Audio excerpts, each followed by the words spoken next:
Hey guys, and welcome back to another market analysis. Today is October 1st, and I thought today would be a great day to have a look back at the last month and see what interesting things have happened in the old school RuneScape economy. Now I'm happy to say that unlike the actual stock market, the RuneScape economy has been on a bit of an upward trajectory lately. Many aspects of the market have been increasing, and we're going to have a look at what factors might be causing that, as well as I'm going to have a look at some of the new integrity updates and how that actually has affected the RuneScape economy, because there are some pretty big changes there as well. As always, this is not meant to be investing advice, just for fun. Hope you guys enjoy. As always, if you do, appreciate a like in the video, helps out a ton. Anyway guys, let's get started.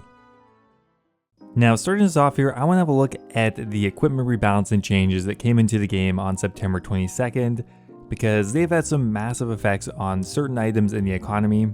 Now the rebalance changed quite a few items, but the biggest one by far is the Dinn's bulwark.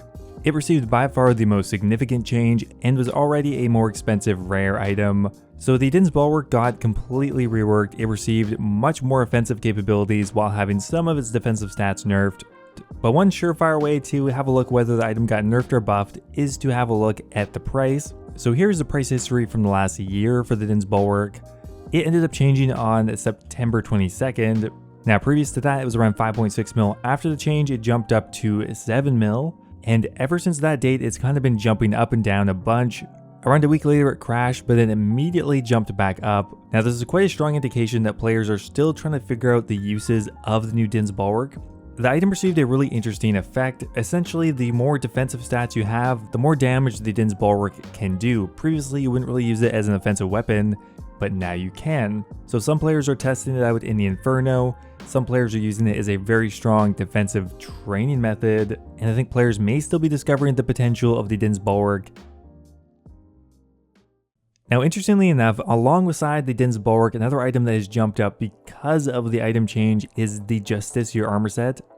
Previous to the update, it was 30 mil for the entire set, and just a week later is now jumped up to 52 mil. Just today alone, it's jumped up pretty much 10 mil in value. This is the most expensive it's been pretty much all year, and it potentially could go up further from here. Now the reason Justiciar has jumped up is because it's one of the strongest defensive armor sets, and it pairs really well with the Dinn's bulwark. Honestly, most players are going to want to use them together. Now the Dinn's bulwark in combination with the Justiciar makes you nearly unkillable, with still relatively strong offensive stats. So the final resting place for this will very much depend on the price of the bulwark, as they are both fairly rare items from raids. Their upward potential is quite large, but also who knows, after a few days I wouldn't be terribly surprised if they fell right back down to what they were worth before.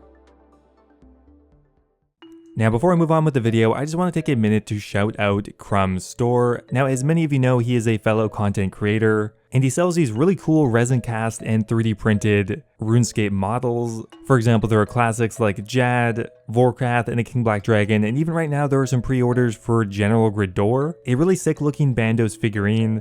So if you want to go help support Crumb as well as myself, as I'll be getting the cut of every sale, you can go check out his store at the link in my description down there, or there'll also be a pinned comment. Now the only other item that was somewhat directly affected by the equipment rebalance was the God Dehyde sets. For example, here we have the Ceradome and Dehyde set. It jumped up by about 30 or 40%, which is significant. Now God Dehyde became much stronger after the 22nd, because while they did nerf Black Dehyde, they actually didn't make any changes to the God Dehyde, making them just objectively stronger now. But it looks like overall that didn't really have much of an impact on the price. Now another item I've been kind of closely monitoring is the Bow of Fair Dinn. Now it has jumped up quite a bit this month, and it has now nearly crested the 200 mil mark, pretty much bringing it back up to another all-time high. And it could easily continue to increase from here. Now the Bow of Fair Dinn has had a lot of ups and downs, but if you look back far enough, it actually does appear to be slowly trending upwards. Now I think part of this can be attributed to the fact that it's very strong at Bandos and is one of the preferred weapons to use there now, along with it in most cases being the second strongest range weapon and still being vastly cheaper than the Twisted Bow. I think it started to pump up the price a bit. Now previously this was kind of coming at the cost of the Twisted Bow's price, however now it looks kind of like they're both just going up. The Twisted Bow had another pretty strong month, going from 800 mil back in August, now up to 880 mil, which while sure has not brought it up nearly back to where it was worth a year ago, is still a significant change. Now, while most PVM items are going up right now, ranged items in particular seem to be the most affected. For example, we have the armored crossbow going from 20 mil to 25 mil just in September. Now, another really interesting explanation as to why a lot of ranged weapons are jumping up in price right now might actually have to do with something that was announced at the last leadership livestream, and that would be Nex coming to Old School. Now, Nex was announced on the 23rd, and we can see that it does line up pretty well. Before the announcement, the armored crossbow was 22.5 mil. After, it jumped up about 3 or 4 mil, which is definitely significant. If we look at the bow Ferdinand, it started to jump up very quickly after that announcement as well. And although we're not certain that Nex is coming to Old School yet, there is a fair bit of hype around it, and I think that has led some people to speculate based on how you killed Nex back in 2011. Now, with all of that said, it certainly is not just ranged items that we've seen big increases in. Pretty much across the board, PVM items are going up. Here we have the Torture, or really any of the Zenite pieces, have jumped up a ton in the last couple of months. We have the Bando's chestplate jumping up quite a bit, going from 15.5 mil up to 17.5 just in a month. We have the Dragon Hunter weapons following a very similar trend. I mean, flipping back and forth between these graphs, you can see they look almost identical, and the Dragon Hunter crossbow, no different. You can barely tell any difference. So just a general market trend that spiked mid-September, cooled off a bit, but still seems to be trending upwards. And we even have Dragon Claws here going from 60 mil up to a peak of 65 mil. So quite a few items are following this trend. So why exactly is this happening? Well, personally, I think it mainly has to do with Raids 3 and maybe to a lesser degree, the upcoming Nex announcement. There is just a lot to look forward to when it comes to new PVM content, and that's always a very strong driver of the economy, both PVM items and resource items. If there's a new boss that everyone wants to kill, a lot of these items become a lot more in demand. And even though Raids 3 is quite far away, Nex is quite a lot sooner. And I think both these updates will continue to drive the price of items upwards. And that's in spite of all of the seasonal game modes that we received. So quite a few items are increasing, and that is in spite of the fact that we have a new seasonal game mode coming up. And historically, before stuff like Trailblazer League, or even sometimes Deadman mode, often prices would drop as players would sell off quite a lot of their items to go play the seasonal game mode. However, this year it seems like the prospect of new exciting PVM content is having a stronger impact.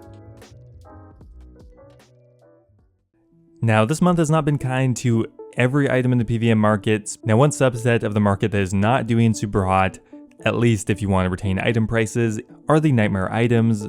Here we have the Harmonized Orb. Just in the last week, it's dropped from 850 mil down to 750 almost a 100 mil loss in a week. The Harmonized seems to be the worst hit, but everything else is not immune either. The full Inquisitor set has gone from 500 mil this month down to a low of 420 mil, so that's getting way cheaper. We have the Inquisitor's Maze that is dropping incredibly quickly right now, going from 470 down to 400 just in a week as well.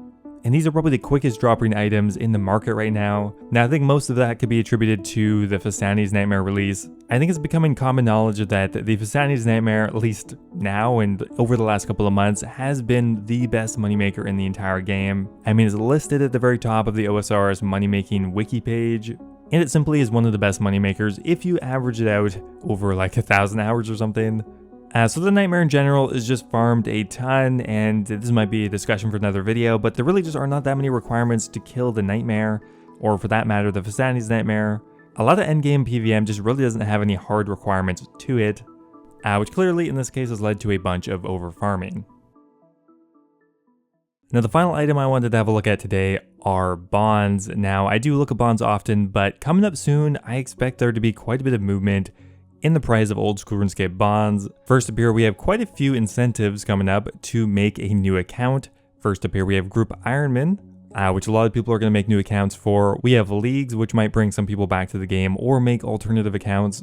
Now, additionally, with the Group Ironman poll, there was an interesting question that passed. That means coming soon, all Ironman accounts will be able to buy bonds directly through the Grand Exchange, which again further could increase their demand. Now, that said, as of yet, there hasn't been too much movement on the bonds. Yes, they are increasing a bit, but they usually do around this time. But it's yet to be seen whether or not all of these seasonal game modes, as well as that new mechanic for Ironman, if that will actually have a notable effect on the price. It's pretty safe to say that bonds are always trending upwards. Certain years have larger spikes than others, so I'm kind of curious to see what happens in December. Anyway guys, that is going to be it for today's video. I hope you guys enjoyed. Thanks for watching, and I'll see you next time.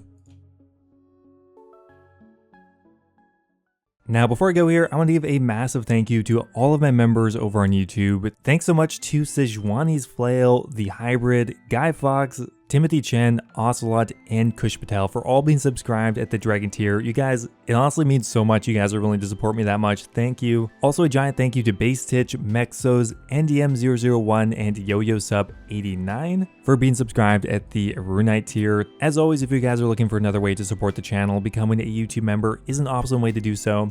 Mainly, you'll be immortalized in all of my future videos, but you also get a custom role in my Discord server, as well as access to my video release schedule. Thanks again, guys, and I'll see you next time.